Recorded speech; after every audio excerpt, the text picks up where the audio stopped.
The rain fell in sheets across New Angeles, turning the already grimy streets into rivers of filth and desperation. Marcus Chun huddled deeper into his torn jacket, pressing his back against the cold concrete wall of the abandoned shopping center. The cardboard beneath him had long since dissolved into mush, but it was still better than sitting directly on the wet pavement. At 34, Marcus looked 50. Years of living rough had carved deep lines into his face, and his once dark hair now showed streaks of premature gray. His clothes were a patchwork of donations and desperation, an oversized coat that smelled of other people's lives, jeans with more holes than fabric, and boots held together by duct tape and stubbornness. He watched the flow of pedestrians hurrying past, their faces buried in holographic displays or shielded by expensive weather gear.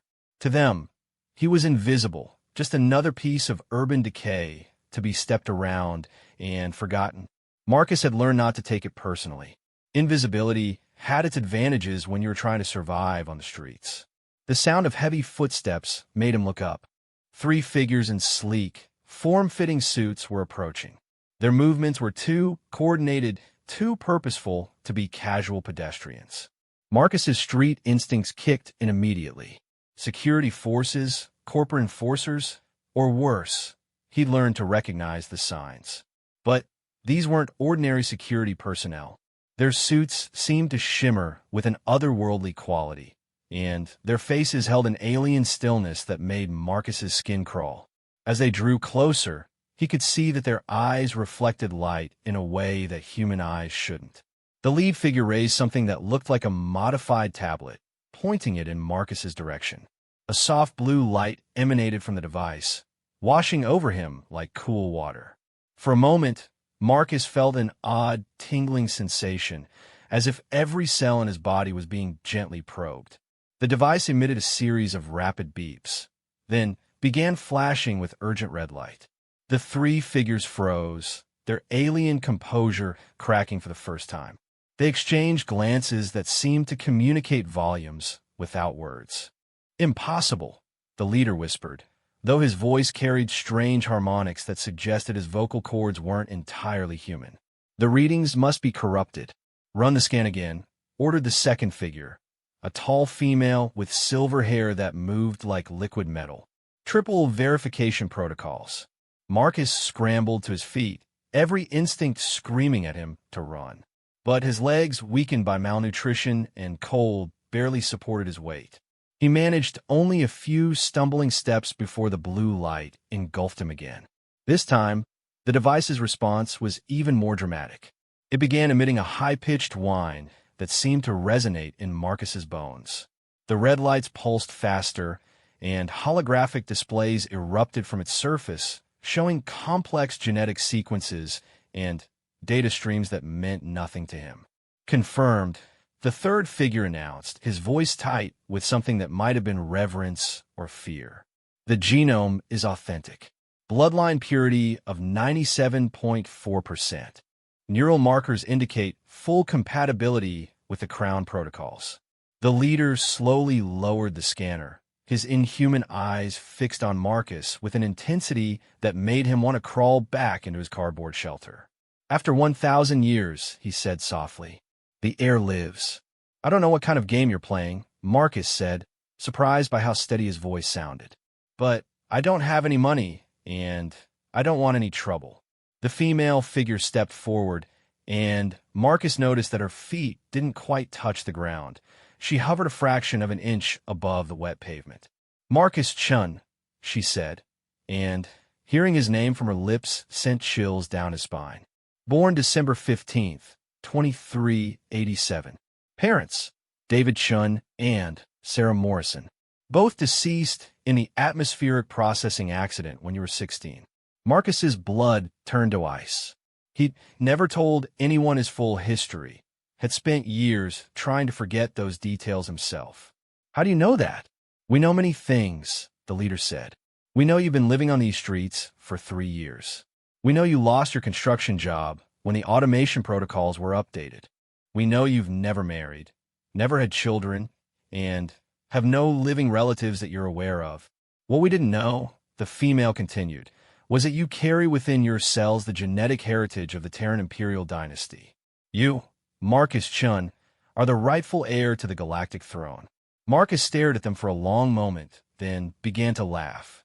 It started as a chuckle, but quickly grew into the kind of desperate, borderline hysterical laughter that comes from too much stress and not enough food. Right, he gasped between fits. And I suppose you're my fairy godmothers. Here to take me to the ball? The three figures didn't smile. Their alien stillness returned, making them seem like statues carved from moonlight and shadow. The Galactic Empire fell 1,000 years ago, the leader explained with infinite patience. The last emperor, Maximus Chin III, was your ancestor. When the Great Rebellion succeeded, the imperial family was thought to have been completely eliminated. The surviving nobles fled to the outer systems, and the empire fractured into the current confederation of independent worlds. But the imperial bloodline survived, the female added. Hidden, scattered across the galaxy, diluted through generations of intermarriage. The genetic markers became so faint that our scanners couldn't detect them until now. Marcus's laughter died away. This is insane. I am homeless. I eat out of garbage cans. Yesterday I got beaten up by teenagers for my blanket. Whatever royal blood you think you found, it's pretty clearly not worth much. On the contrary, the third figure spoke for the first time since confirming the scan results. Your blood is worth more than the GDP of most star systems. The Galactic Confederation has been in chaos for decades. Trade wars, territorial disputes, resource conflicts. The galaxy is crying out for the return of unified leadership. The leader activated his scanner again, this time projecting a holographic display that showed Marcus his own genetic code. Complex helixes of data spiraled in the air between them, highlighting specific sequences in brilliant gold. These markers, he said, pointing to the golden sections, are unique to the imperial bloodline. They activate dormant neural pathways, enhance cognitive function, and, most importantly, they allow compatibility with the crown of stars. The crown of stars, Marcus repeated, feeling like he was trapped in some elaborate fever dream. The ultimate symbol of imperial authority, the female explained. A technological marvel that interfaces directly with the wearer's nervous system, granting access to imperial databases, command protocols, and the loyalty algorithms embedded in every piece of imperial technology still in existence. Marcus shook his head. Even if I believed any of this, which I don't, why would you want to put a crown on the head of someone like me? I'm nobody. I'm nothing. The three figures exchanged another of their silent communications. When the leader spoke again, his voice carried a weight of centuries. Because the galaxy is dying, Marcus Chun, the Confederation grows weaker every year. Pirate fleets control entire sectors. Slave traders operate with impunity. World go dark, and no one investigates. The old trade routes are breaking down, and soon civilization itself will follow. The return of the Empire is the only thing that can save us, the female added. But the Crown of Stars will only accept a true heir. We've tested dozens of candidates over the centuries, distant cousins, illegitimate descendants, anyone with even a trace of imperial blood. The Crown rejected them all, sometimes fatally. Which brings us to you, the third figure concluded. The last hope of a galaxy in decline. Marcus looked around at the grimy street, the cold rain, the indifferent city that had been his prison for 3 years. Then he looked at the three alien figures with their impossible technology and their absurd claims about his royal heritage. Prove it, he said finally. The leader smiled, and for the first time, the expression looked genuinely human. Very well, but I should warn you, once we begin this process, there will be no going back. The moment we confirm your identity to the galaxy at large, you'll become the most valuable person in known space. And the most hunted. He pressed a control on his scanner, and the device transformed, unfolding like a metal flower to reveal a chamber filled with swirling energy. Place your hand inside, he instructed. The device will take a complete genetic sample and Run it against the Imperial archives. If you truly are who we believe you to be, you'll feel different." Marcus hesitated. Every rational part of his mind screamed that this was a trap, a scam, or the fevered hallucination of someone finally succumbing to street madness. But the alternative was returning to his cardboard shelter, to another night of cold and hunger and hopelessness. He reached out and placed his hand in the energy field. The sensation was immediate and overwhelming. Power flooded through his nervous system like liquid lightning. His vision exploded into spectrums of light he'd never seen before. Information cascaded through his consciousness: star charts, political databases, technological specifications, the accumulated knowledge of a 1,000-year-old empire. And underneath it all, he felt something stirring. A presence that had been dormant in his genes for generations was finally awakening. Imperial protocols buried in his DNA began activating one by one, reshaping his neural pathways, unlocking potential he'd never known he possessed. When the energy faded, Marcus found himself kneeling on the wet pavement, his entire body trembling. But the trembling wasn't from cold or fear. It was from the raw power now flowing through his veins. "Your Majesty," the leader said, dropping to one knee. The other two followed suit. "Welcome to your inheritance." Marcus struggled to his feet, and for the first time in years, he felt truly steady. The chronic ache in his joints was gone. His vision was clearer than it had been since childhood. His mind felt sharp and focused in a way that made his previous thinking seem like it had been conducted through thick fog. "What happens now?" he asked, and was surprised to hear that his voice had changed. It carried new authority, new resonance. "Now," the female said, rising gracefully, "we take you to the ship. We have much to discuss and very little time. Word of your discovery will spread quickly, and there are many factions who would prefer the galaxy remain broken." "There are people who will try to kill me," Marcus said. It wasn't a question. "Undoubtedly," the leader confirmed. "Corporate oligarchs who profit from chaos. Warlords who rule through fear. Criminal syndicates that thrive on lawlessness. The restoration of the empire threatens all of their interests." Marcus looked down at his ragged clothes, at the cardboard shelter where he'd spent so many cold nights, at the street that had been his world for 3 years. When he looked up again, his eyes held a new light. "Then, I guess we'd better make sure they fail." As they walked away from the alley, Marcus felt the weight of destiny settling on his shoulders. Behind him, the rain continued to fall on the cardboard that had been his bed. Ahead lay a ship, a crown, and a galaxy that desperately needed saving. He was no longer Marcus Chun, the homeless man. He was Marcus Chun, Emperor of the Galaxy, and he had work to do. The 3 alien figures led him through the winding streets toward a destination he couldn't see, but somehow knew was waiting.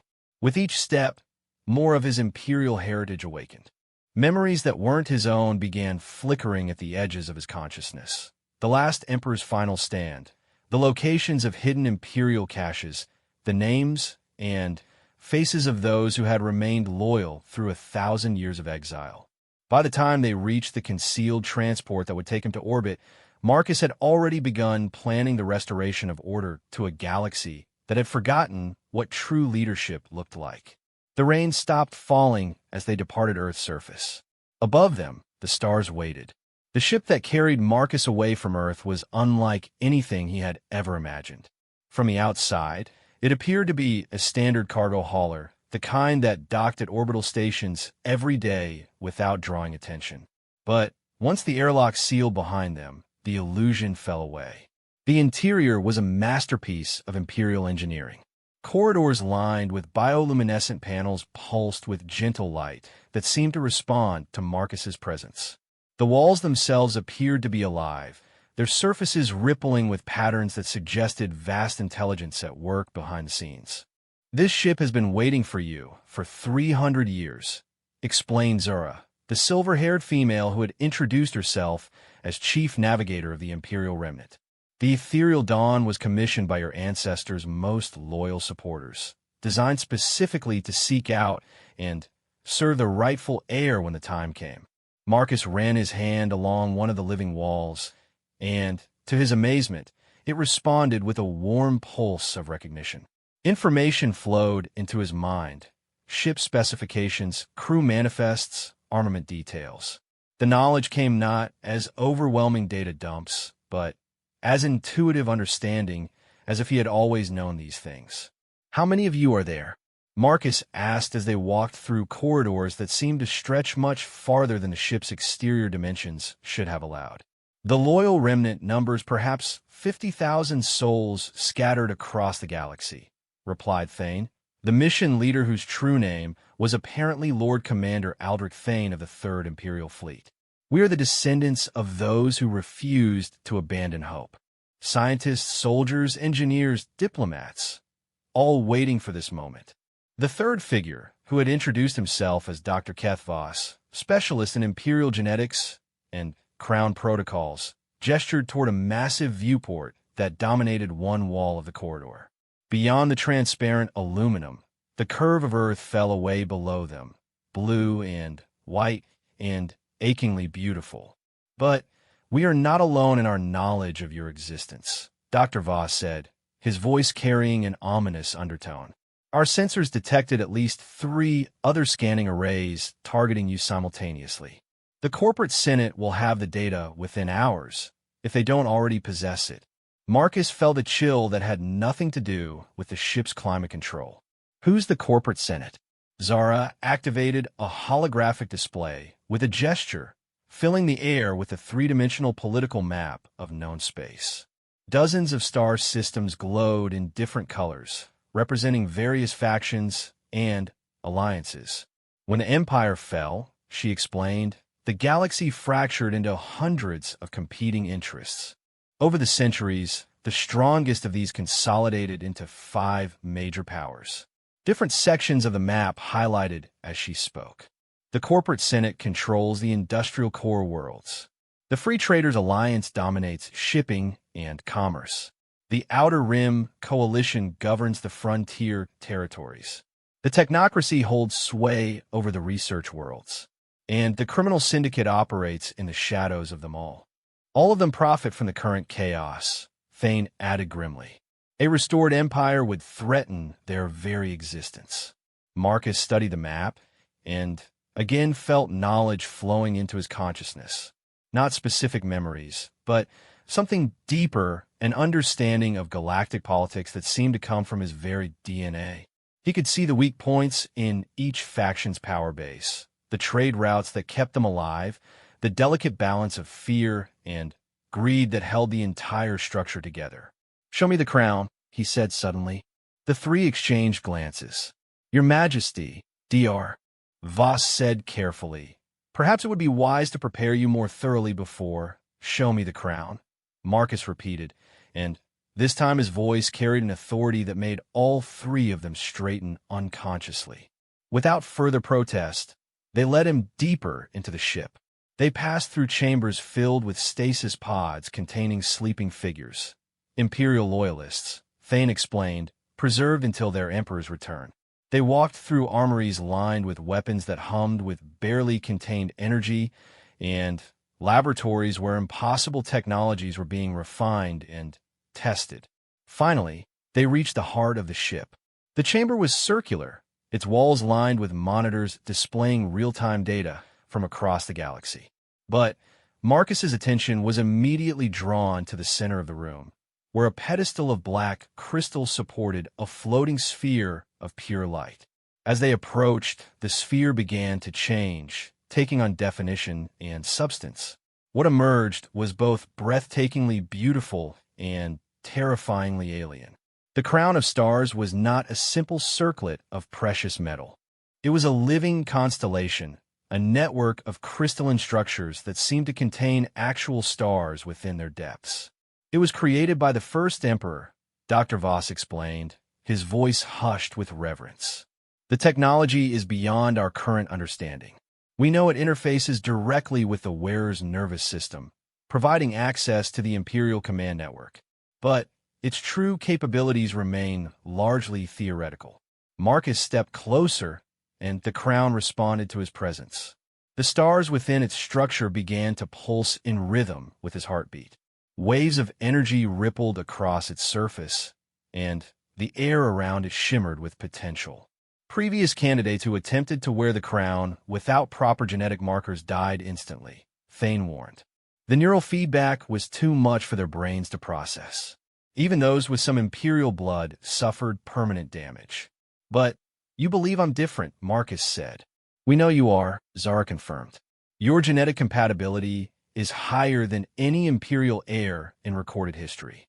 According to our analysis, you may actually be a closer genetic match to the first emperor than his own direct descendants were. Marcus reached out toward the crown, stopping just short of touching its surface. He could feel power radiating from it, not just technological capability, but something deeper. It was as if the accumulated will and wisdom of every emperor who had worn it was still present, waiting to be claimed. Alarms suddenly began blaring throughout the ship. Emergency lights bathed everything in red, and the calm voices of the ship's AI systems began reporting contact with unknown vessels. Multiple hyperspace signatures detected, the AI announced. Configuration suggests Corporate Senate Battle Group. Estimated arrival time, 17 minutes. Thane cursed in a language Marcus somehow understood despite never having heard it before. They moved faster than we anticipated. The entire second corporate fleet, by the look of it. How many ships? Marcus asked. 27 vessels, Zara reported from a nearby console, including 3 dreadnought-class carriers. We're outnumbered 100 to 1. Marcus looked around at his 3 protectors, these people who had spent their lives searching for him, who had just found him living in a gutter. They were prepared to die, defending someone they barely knew, someone who until an hour ago had been just another homeless vagrant. Can this ship fight them? The Ethereal Dawn has some defensive capabilities, Thane said carefully. But against a full corporate battle group, we need a miracle. Marcus turned back to the crown of stars. Its light was growing brighter, the energy output increasing as if it sensed the approaching danger. Or an emperor. Your Majesty, Dr. Voss said urgently. We don't know if you're ready. The neural integration process typically requires weeks of preparation. The human brain needs time to adapt to. We don't have weeks, Marcus interrupted. We have minutes. He reached out and grasped the crown of stars. The effect was instantaneous and overwhelming. Power flooded through Marcus's nervous system like a tsunami of liquid lightning. His consciousness expanded beyond the confines of his skull, reaching out through quantum entanglement networks that span the galaxy. He could feel every Imperial installation still in existence, every hidden cache of weapons and supplies, every loyalist operative waiting for orders. But it was too much. His human brain, even enhanced by his Imperial genetics, was not designed to process this level of information. He felt his sense of self beginning to fragment, scattered across a million different data streams. Then, something else took hold. The presence he had felt stirring when the scanner first activated him now rose to full wakefulness. It wasn't another consciousness, exactly, but rather a new aspect of his own mind, the part that was truly imperial, that carried the accumulated wisdom of a 1,000-year dynasty. The data streams organized themselves into comprehensible patterns. The vast network of imperial technology became as familiar as his own body. And, most importantly, he gained access to capabilities that had been waiting centuries to be unleashed. When Marcus opened his eyes, he was no longer the homeless man who had been sleeping in cardboard. The crown of stars had settled onto his brow as if it had always belonged there, its crystalline structures pulsing with starlight. His 3 protectors were kneeling, their faces filled with awe and something that might have been terror. Rise, Marcus commanded, and his voice now carried harmonics that resonated in the quantum foam itself. We have work to do. The ship's alarms were still blaring, but Marcus silenced them with a thought. His consciousness was now interlinked with the Ethereal Dawn systems, and he could see through its sensors as clearly as his own eyes. The corporate fleet was impressive, 27 ships arranged in a classic encirclement pattern, their weapon systems charging for what would surely be a devastating first strike. The lead dreadnought was transmitting surrender demands on all frequencies. Marcus smiled, and, for the first time since awakening his imperial heritage, he truly felt like an emperor. "Zara," he said, his voice now carrying absolute authority, "open a channel to the corporate fleet." "Channel open, Your Majesty." Marcus stood, the crown of stars casting brilliant light throughout the chamber. When he spoke, his words were transmitted not just through radio waves, but through the quantum communication networks that connected every piece of Imperial technology in the galaxy. "Corporate Fleet Commander," he said, his voice reaching across space with perfect clarity. "I am Marcus Chun, rightful Emperor of the galaxy, heir to the Terran Imperial dynasty. You have 45 seconds to withdraw from this system before I demonstrate why the Empire lasted for 8,000 years." The response came quickly, filled with arrogance and disbelief. "This is Admiral Sarah Constantine of the Corporate Navy. Surrender immediately or be destroyed. Your charade ends here." Marcus reached out with his enhanced consciousness, touching the ancient Imperial systems that still lay dormant throughout the galaxy. One by one, they began to awaken. 30 seconds, Admiral.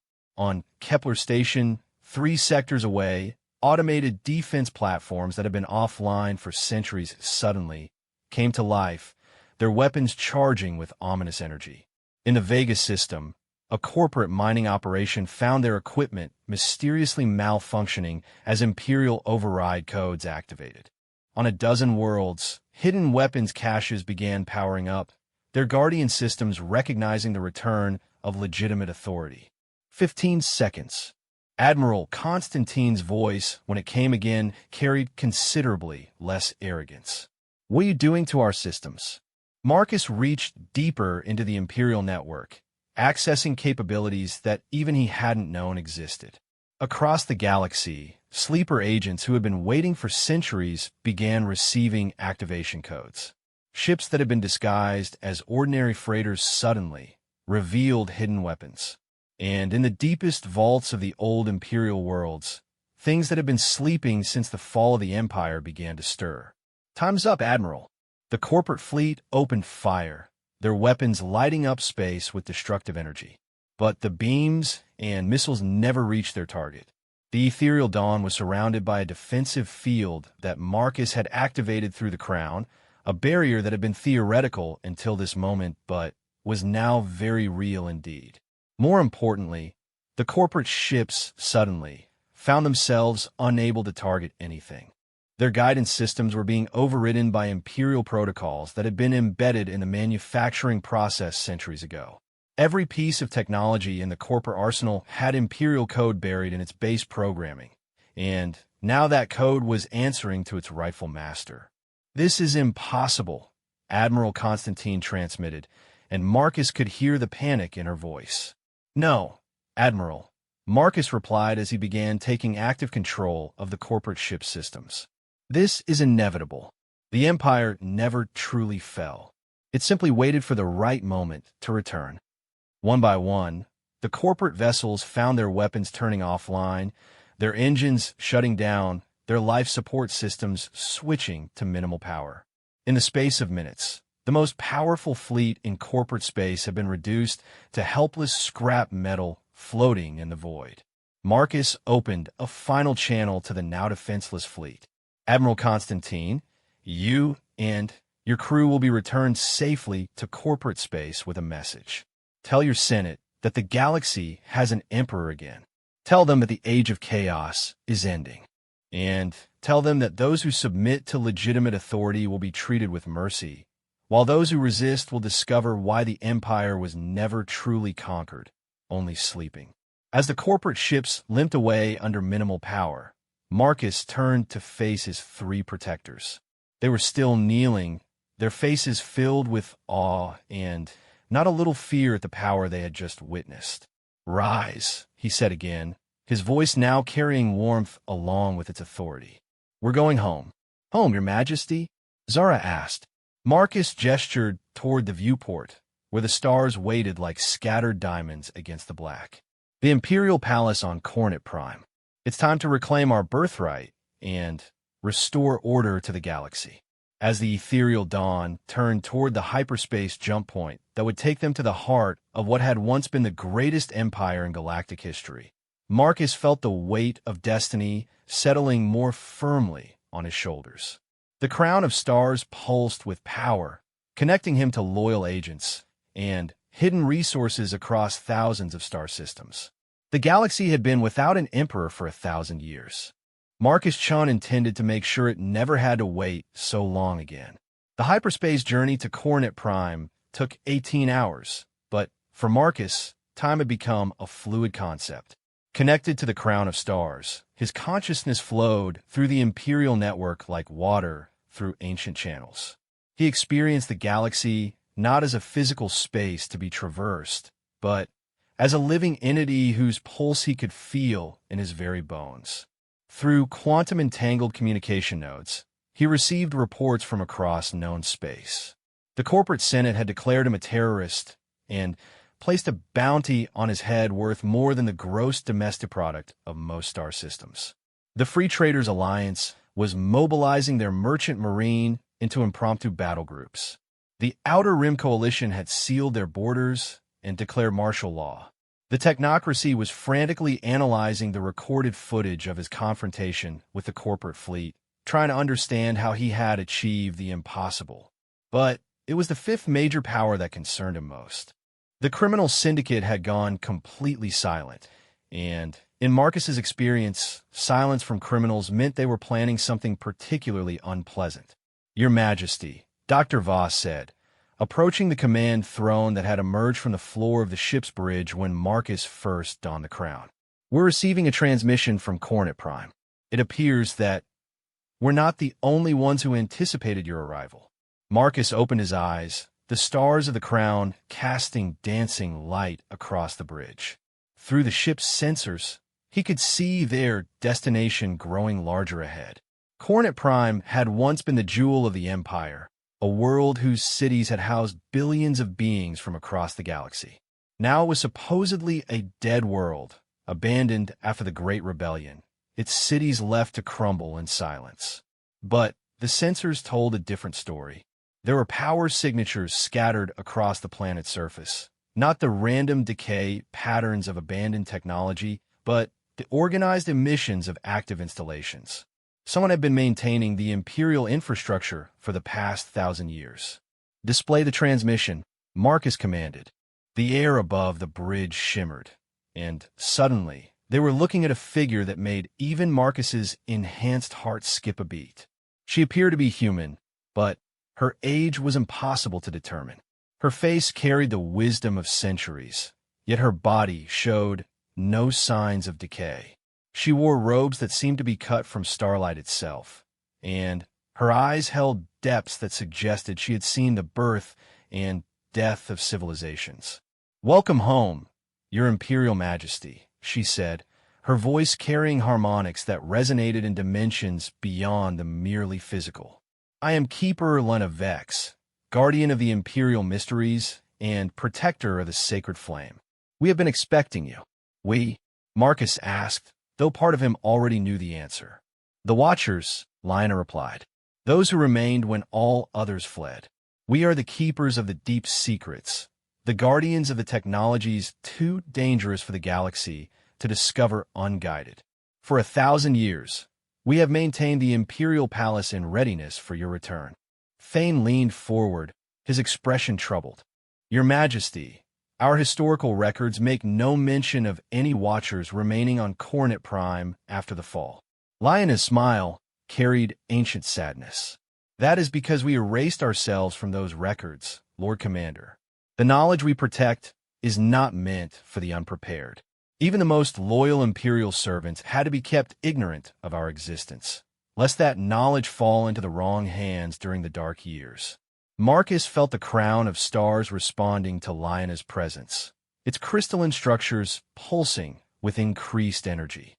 Information flowed into his consciousness, not the technical specifications and political data he had been accessing, but something far deeper.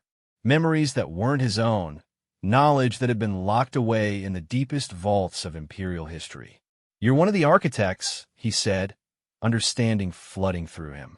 "The beings who helped the first emperor build the crown, who designed the technologies that held the empire together."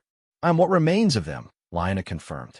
"The last of a people who chose to bind ourselves to the imperial cause rather than seek our own destiny among the stars. We became the secret guardians of powers too great for any single species to wield alone." As the ethereal dawn entered Coronet Prime's atmosphere, Marcus could see the truth of her words spreading out below them. The planet was not dead, it was sleeping. Massive cities still stood, their spires reaching toward the sky like crystalline forests. But they were empty of life, maintained by automated systems and technologies that defied current understanding. "The other factions will not allow this restoration to proceed unopposed," Zara warned, monitoring the long-range sensors. "We're detecting hyperspace signatures throughout this sector. They're coming, and they're bringing everything they have." Marcus stood from the command throne, the crown of stars blazing with light that cast no shadows. Through the Imperial network, he could feel the approaching fleets, hundreds of ships from all 5 major powers, converging on Coronet Prime with the clear intention of ending the Imperial restoration before it could truly begin. "Good," he said, surprising his companions with the confidence in his voice. "Let them come." It's time they remembered why the Empire lasted for 8 millennia. The ship settled onto a landing platform that emerged from the living metal of the Imperial Palace. As Marcus stepped onto the surface of Coronet Prime, he felt power flowing up through the planet itself. This world had been shaped by Imperial technology for thousands of years, its very geology altered to serve as a massive focus for the Crown's capabilities. Lionel was waiting for them, no longer a holographic transmission, but a living presence whose power was immediately apparent. She was accompanied by others, figures in similar robes who moved with the same otherworldly grace. Marcus realized he was looking at beings who had transcended normal biology, who had become something more than merely human through technologies that the current galaxy had forgotten. "Welcome to the heart of what was and what shall be again," Linus said, gesturing toward the towering spires of the palace. "Kulme, there is much to show you before our enemies arrive." They walked through corridors that made the ethereal dawn's advanced technology seem primitive by comparison. The walls were not merely alive. They were conscious, responding to Marcus's presence with displays of welcome that spoke directly to his enhanced nervous system. Gardens of impossible beauty lined their path, containing plants from worlds that had been dead for centuries, maintained in perfect health by systems that drew their power from the quantum foam itself. "The other emperors," Marcus said as they walked, "were they like me? Enhanced by the crown?" "Each was different," Lionel replied. "The crown adapts to its wearer, amplifying their natural capabilities while providing access to imperial resources. Your predecessor, Maximus III, was a brilliant military strategist. The crown enhanced his tactical abilities to near precognitive levels. His father was a master diplomat, able to sense the deepest motivations of any being he encountered. And me?" Lionel stopped and turned to face him, her ancient eyes studying the patterns of light that played around the crown of stars. "You, Marcus Chun, are something we have not seen before. The crown recognizes you not just as an heir, but as a catalyst. You have the potential to not merely restore the empire, but to transform it into something greater than it ever was." They reached the throne room, and Marcus's breath caught in his throat. The chamber was vast beyond comprehension, its walls stretching up into shadows that seemed to contain entire star systems. At its heart sat the imperial throne, carved from a single crystal that held the light of every star in the galaxy. But it was what surrounded the throne that truly amazed him. Holographic displays filled the air, showing real-time information from across known space. The positions of every major fleet, the status of every important world, the flow of trade and resources through thousands of star systems. All of it was laid out before him like a three-dimensional map of galactic civilization. The Imperial Command Center, Lyanna explained. From here, the Emperors coordinated an empire that spanned 2 million star systems. And from here, you will coordinate its restoration. Marcus approached the throne, feeling the crown's resonance with the crystalline seat growing stronger with each step. As he settled onto its surface, the connection was completed. Suddenly, he wasn't just seeing the galaxy, he was feeling it. Every world, every ship, every important decision being made anywhere in known space flowed through his consciousness like a vast river of information. The fleets are arriving, he said, his voice now carrying the authority of absolute knowledge. 247 ships from the 5 powers. They're forming a blockade around the planet. Through the palace's sensors, he could see them taking position. Sleek corporate dreadnoughts, the massive cargo haulers of the free traders converted into improvised warships, the fast attack cruisers of the Outer Rim Coalition, the bizarre hybrid vessels of the technocracy, and the shadow-cloaked ships of the criminal syndicate. They're preparing to demand your surrender, Thane reported from a communication console that had risen from the floor at his touch. The transmission is coming through on all frequencies. Display it, Marcus commanded. The air above the throne shimmered, and suddenly, he was looking at a conference chamber where representatives of all 5 powers had gathered. The sight of these traditional enemies cooperating spoke to just how much his return threatened their existing order. Admiral Constantine represented the corporate senate, her uniform showing the fresh insignia of a promotion that had clearly come as a result of her encounter with Marcus. Beside her sat Captain Merchant Reginald Haas of the Free Traders Alliance, a man whose wealth was legendary, but whose morals were questionable at best. The Outer Rim Coalition had sent General Kira Thorne, a career soldier whose reputation for ruthlessness was matched only by her tactical brilliance. The technocracy's representative was Director Zane Okafor, a scientist whose cybernetic enhancements had long since blurred the line between human and machine. Most disturbing was the 5th figure, a being whose face was hidden behind layers of shifting shadows, but whose presence seemed to leach light from the air around them. Marcus didn't need an introduction to know he was looking at one of the legendary Shadow Lords who ruled the criminal syndicate from the deepest darkness between stars. Pretender, Admiral Constantine began, her voice tight with barely controlled anger. You will surrender yourself immediately and submit to interrogation by the joint authorities of the 5 powers. Your terrorist activities end here. Marcus leaned back in the imperial throne, the crown of stars casting brilliant light that made the entire chamber glow. Admiral, he said, his voice now carrying harmonics that seemed to resonate through hyperspace itself. I'm afraid you misunderstand the situation. You're not here to arrest me. You are here to witness the restoration of legitimate authority to a galaxy that has forgotten what true leadership looks like. General Thorne leaned forward aggressively. You control 1 ship and 1 dead planet. We have nearly 250 vessels and the combined military might of the civilized galaxy. Surrender now, and your death will be quick. Marcus smiled, and the expression was not entirely pleasant. General, you clearly haven't been paying attention. I don't control 1 ship. I control every piece of Imperial technology ever built. And this is not a dead planet.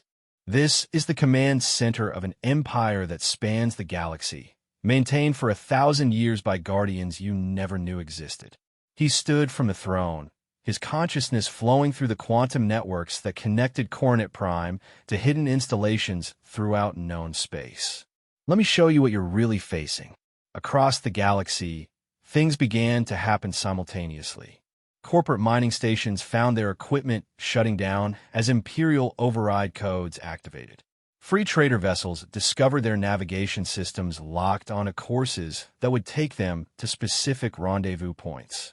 Outer Rim military bases watched in amazement as their defensive systems came online, but under external control. The technocracy's research installations began receiving data downloads from Imperial archives they hadn't known existed, while the criminal syndicate's hidden bases found themselves illuminated by targeting systems that shouldn't have been able to penetrate their stealth fields. Impossible, Director Okafor whispered, his cybernetic eyes flashing with rapid data analysis. The computing power required for simultaneous control of millions of separate systems across the galaxy. It exceeds the theoretical limits of any known technology. The architects were very thorough, Marcus replied calmly. They built redundancy into every system, hidden subroutines in every piece of equipment. The Empire didn't fall because it was conquered. It fell because it chose to sleep until the galaxy was ready for true leadership again. The Shadow Lord spoke for the first time, its voice seeming to come from everywhere and nowhere at once. You are powerful, young Emperor, but power without wisdom leads to destruction. The galaxy is not ready for the return of centralized authority. Marcus felt something stir in the deepest vaults of the Imperial Palace, ancient guardians awakening at his call. Then, I will make it ready. Alarms began blaring on every ship in the blockade fleet, as their sensors detected something that should have been impossible. Energy signatures were appearing all around Coronet Prime. Not ships, but something far more dangerous. The planet's defensive systems were coming online, and they were operating on principles that defied current understanding of physics. You have one opportunity to make the right choice, Marcus said, his voice now carrying the authority of absolute command. Stand down your forces and prepare to discuss the terms of transition to restored Imperial authority, or discover why the Empire was never truly defeated, only sleeping. Through the palace's sensors, he watched the 5 power blocks struggle with their decision. Their fleets had come prepared to face a pretender with stolen technology. They had not come prepared to face the awakening of an empire that had been built to last forever. Captain Merchant Haas was the first to break. My ships are withdrawing, he announced, his voice tight with fear. The Free Traders Alliance does not wish to participate in this madness. One by one, the other representatives began ordering their fleets to pull back to safe distances. Only the criminal syndicate's ships remained in close orbit, their shadow-cloaked hulls seeming to absorb light itself. The Shadow Lord's voice carried ancient malice. You believe you have won, young Emperor, but there are forces in this galaxy older and darker than your precious empire. Forces that will not bow to any authority but their own. Marcus felt something cold touch his consciousness, a presence that spoke of the deep void between stars, of civilizations that had chosen darkness over light.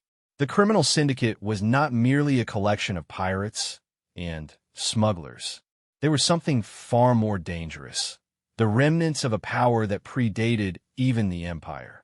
Perhaps, Marcus said, rising from the throne with the crown of stars blazing like a miniature sun. But today is not the day you prove it. The Shadow Lord's laugh was like the sound of stars going dark. Today is only the beginning. Enjoy your throne while you can, Marcus Chun. Winter is coming to your empire, and we are the storm. The transmission ended, and Marcus was left staring at the tactical display that showed the criminal syndicate's ships fading into the darkness between dimensions. The other fleets were withdrawing, but he knew they would be back. The galaxy had shown its hand, and war was inevitable. But as he looked around the throne room at the loyal guardians who had waited 1,000 years for this moment, Marcus felt not fear, but anticipation. The Empire had been sleeping for too long. It was time to remind the galaxy what true power looked like. The restoration had begun, and nothing would ever be the same again.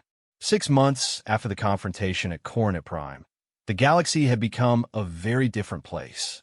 What the news networks were calling the Imperial Restoration had proceeded with a speed and efficiency that had caught every major power completely off guard. Marcus stood at the massive viewport in the renewed Imperial Palace, watching as construction ships worked around the clock to restore the orbital shipyards that had once been the pride of the Empire. Below him, the cities of Coronet Prime hummed with activity as billions of beings from across the galaxy arrived seeking work, trade, or simply the protection that came with Imperial citizenship. The transformation had been remarkable. Within weeks of his coronation, Marcus had reactivated trade routes that had been abandoned for centuries. Imperial protection protocols had driven pirate fleets from space lanes that had been unsafe for generations. Worlds that had been isolated by conflict found themselves reconnected to galactic civilization through the restored Imperial communication network. "Your Majesty," Keeper Linus said, approaching with the fluid grace that had become familiar over the months of restoration. "The Intelligence Council is ready to brief you on the situation in the Andromedan border zone." Marcus turned from the viewport, the crown of stars having long since integrated so completely with his nervous system that its light had become as natural as breathing. The desperate homeless man who had once slept in cardboard shelters seemed like a figure from someone else's life now. They walked through corridors that bore little resemblance to the empty halls he had first explored. The palace was alive with activity as thousands of functionaries, advisors, and specialists worked to rebuild the infrastructure of galactic governance. The Watchers had proven to be extraordinary administrators, their centuries of hidden observation giving them intimate knowledge of every problem the galaxy faced. The Intelligence Council met in a chamber deep beneath the palace, where ancient technologies provided security that made eavesdropping impossible. Around the holographic table sat representatives of the various intelligence services that had pledged loyalty to the restored empire. Some were former corporate operatives who had been won over by imperial offers of steady employment and clear moral direction. Others were ex-military officers from the various independent fleets who had grown tired of pointless conflicts. But the most valuable were the sleeper agents who had been activated by imperial protocols. Individuals whose families had served the empire for generations, hiding their loyalties while working within the power structures of the 5 major factions. "Report," Marcus commanded, settling into the chair that adjusted itself automatically to his posture. Agent Vera Cross, formerly of corporate intelligence, activated the holographic display. "Your Majesty, the situation is complicated. The restoration has proceeded smoothly in the core systems, but we're encountering significant resistance in 3 key areas." The display showed a 3-dimensional map of the galaxy, with different regions highlighted in various colors. Marcus could see the spreading green that represented areas under Imperial control, but there were concerning patches of red that indicated active resistance. "The corporate Senate has withdrawn to their fortress worlds in the Rigel sector," Agent Cross continued. "They've declared martial law and are apparently developing some kind of superweapon based on stolen Imperial technology. Our deep cover assets report massive construction projects on hidden worlds. The Outer Rim Coalition has adopted a guerrilla strategy," added Commander Sarah Pike, a former free trader captain who had joined the Imperial Navy. "They're using hit-and-run tactics against our supply lines, trying to make the cost of expansion too high to sustain." The third report came from a figure whose face was hidden behind a mask of polished metal. Agent Zero, whose real name was known only to Marcus himself. "The criminal syndicate has gone completely underground. No direct attacks, no visible resistance. But key Imperial facilities have been suffering unexplained technical failures, and several of our most promising new allies have suffered mysterious accidents." Marcus studied the display, his enhanced consciousness processing thousands of variables simultaneously. Through the Imperial network, he could feel the pulse of the restoration. Millions of beings whose lives were improving daily as trade flowed freely, as pirates fled before Imperial patrols, as ancient grievances were settled by impartial Imperial justice. But he could also sense the growing opposition. The displaced powers were adapting, finding new ways to resist the return of order to the galaxy. "What about the technocracy?" he asked. Agent Cross looked uncomfortable. "That's the most concerning development, Your Majesty. They've gone completely silent. All communication with their core worlds has ceased. Our scouts report that their systems are surrounded by some kind of energy barrier that our ships cannot penetrate." Marcus felt a chill that had nothing to do with the chamber's climate control. The technocracy had always been the most dangerous of the 5 powers, not because of their military strength, but because of their willingness to experiment with forces that more cautious civilizations left alone. "Keep monitoring the situation," he commanded. "Increase patrols along all borders and prepare contingency plans for worst-case scenarios." Dismissed. As the Intelligence Council filed out, Keeper Lina remained behind. Her ancient face carried an expression of concern that immediately put Marcus on alert. "There is something else," she said once they were alone. "Something that our monitoring systems have detected in the deep void beyond the galactic rim." She activated a different holographic display, this one showing sensor readings from the galaxy's edge. At first, Marcus saw nothing unusual, just the normal background radiation and occasional cosmic debris that marked the boundary between the galaxy and the emptiness beyond. Then, Lina enhanced the display, and Marcus's enhanced vision caught something that made his blood run cold. There were patterns in the cosmic background radiation, subtle structures that suggested massive construction projects in the darkness between galaxies. "How long?" he asked. "The construction appears to have been ongoing for approximately 800 years, Lina replied. "Long before your restoration, someone or something has been preparing in the deep void." Marcus felt the crown of stars responding to his emotional state, its crystalline structures pulsing with increased energy. Through the Imperial network, he reached out to the galaxy's most distant monitoring stations, seeking any additional information about this mysterious construction. What he found was disturbing. For centuries, deep space observers had been reporting anomalous readings from beyond the galactic rim.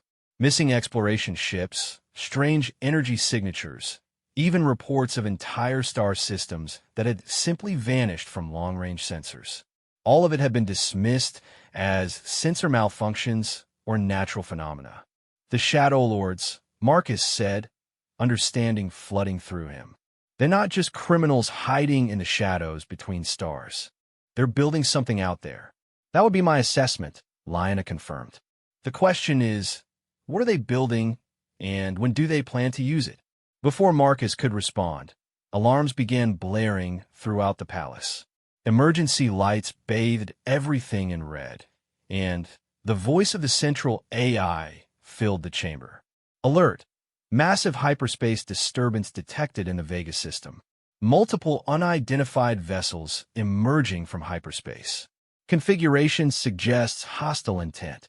Marcus was already moving, his consciousness flowing through the Imperial network to assess the situation. Through sensors scattered across the Vega system, he could see the truth of the emergency. Hundreds of ships were emerging from hyperspace. Not the familiar designs of any known faction, but vessels that seemed to have been grown rather than built, their organic curves suggesting biotechnology far in advance of anything in the current galaxy. "Your Majesty," Agent Zero's voice came through the communication network, tight with barely controlled panic. "These aren't ships from any of the 5 powers. The technology is completely unknown, and they're not responding to any communication attempts." Marcus reached the palace's command center in seconds, the corridors reconfiguring themselves to provide the fastest possible route. The main display showed the Vega system in real time, and the sight was deeply disturbing. The unknown vessels had arranged themselves in perfect geometric patterns around Vega's inhabited worlds. As Marcus watched, they began emitting some kind of energy field that enveloped entire planets in seconds. Within minutes, all communication from the Vega system ceased. "Analysis?" Marcus demanded. Dr. Voss, now serving as the Imperial Science Advisor, worked frantically at a console. "The energy signatures are unlike anything in our databases, but there are similarities to some of the theoretical technologies described in the deepest Imperial archives, projects that were deemed too dangerous to pursue." The archives described them as reality anchors, Keeper Lina added, her voice heavy with ancient knowledge. "Technology designed to lock entire star systems out of normal space-time. Worlds caught in such fields become unreachable by conventional means." Marcus felt something cold settle in his stomach. "How many systems have gone dark?" "Vega is the 13th system to be affected," Agent Cross reported from her station. The pattern started 6 months ago, just after your coronation. Each system has been perfectly isolated, with no survivors escaping to carry word of what happened. The implications hit Marcus like a physical blow. Someone had been systematically removing Imperial worlds from the galaxy, timing their attacks to coincide with the restoration. And now they were accelerating their schedule.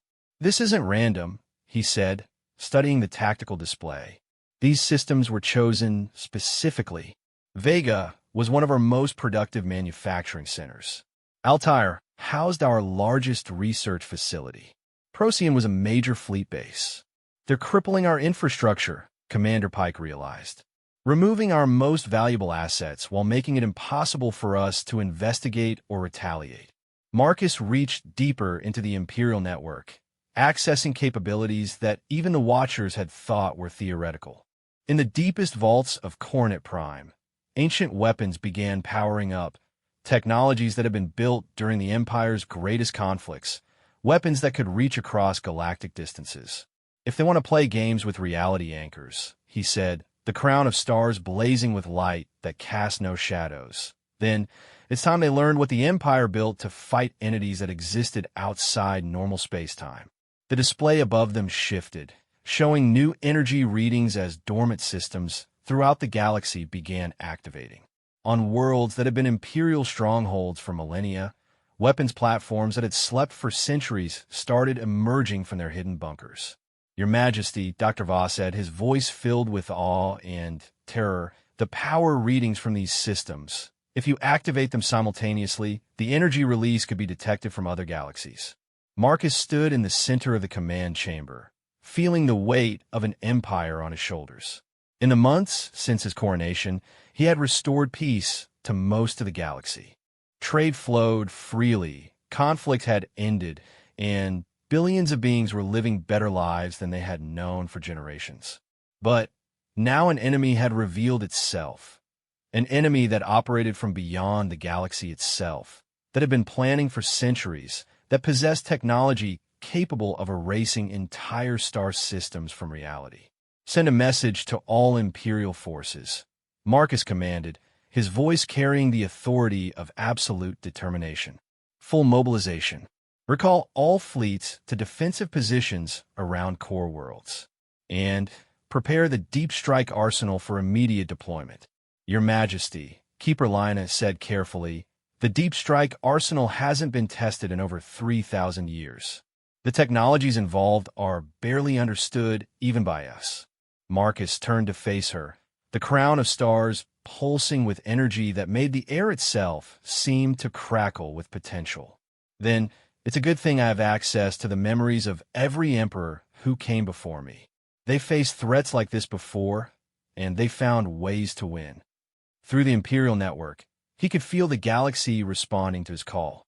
Millions of beings who had sworn loyalty to the restored empire were taking their positions, preparing for a conflict that would determine whether civilization would survive or be consumed by forces that preferred the darkness between stars. "Besides," Marcus said, his voice now carrying harmonics that seemed to resonate across dimensional barriers, "I didn't claw my way out of the gutter to let some shadow-dwelling parasites destroy everything I've built. The Empire has returned, and it's time to remind the galaxy, and whatever lies beyond it, why humanity became the dominant force in known space." As the final preparations began for a war that would span dimensions, Marcus felt the presence of his Imperial predecessors stirring in the deepest levels of his consciousness. 8 millennia of accumulated wisdom and experience flowed through him, preparing him for the greatest challenge the Empire had ever faced. The boy who had once been homeless on the streets of New Angeles was gone forever. In his place stood Marcus Chun, Emperor of the Galaxy, and he was ready to defend his empire against enemies that most beings couldn't even imagine. The real war was about to begin, and Marcus intended to make sure that when it ended, the galaxy would finally know what true peace looked like, even if he had to burn the void itself to achieve it. Above Coronet Prime, the stars seemed to pulse with anticipation, as if the galaxy itself was holding its breath. In the darkness between dimensions, ancient enemies prepared their final gambit. But they had made one critical error in their calculations. They had awakened an empire that had been designed from the beginning to face impossible odds and emerge victorious. The age of chaos was ending. The age of the emperor had begun, and Marcus Chun had no intention of being the last ruler of humanity's greatest empire. The future would be decided by the choices made in the coming days, and Marcus was ready to make the hard choices that true leadership demanded. After all, he had learned long ago that survival required not just hope, but the strength to fight for something better. The galaxy was watching. The Empire was ready. And somewhere in the void between stars, an ancient enemy was about to discover that humanity's greatest strength had always been its refusal to accept defeat.